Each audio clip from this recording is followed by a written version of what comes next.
Hello guys! Welcome to my channel. Magandang hapon po. Alas 5 ng hapon. Ganito ang weather dito sa harap ng balkonahe ko. Foggy, foggy, foggy.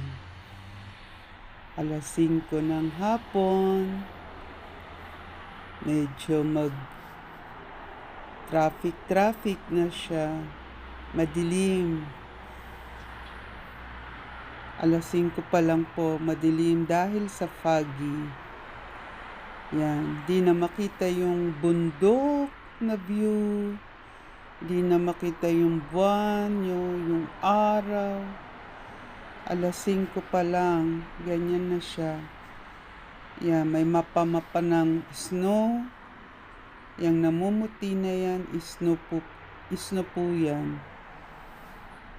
Hindi pa natutunaw dahil palaging foggy. Yan.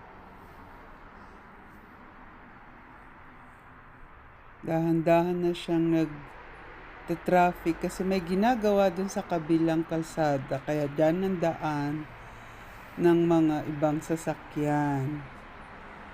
Kaya naman naka-open na lahat ang kanilang headlight dahil sa madilim-dilim na siya.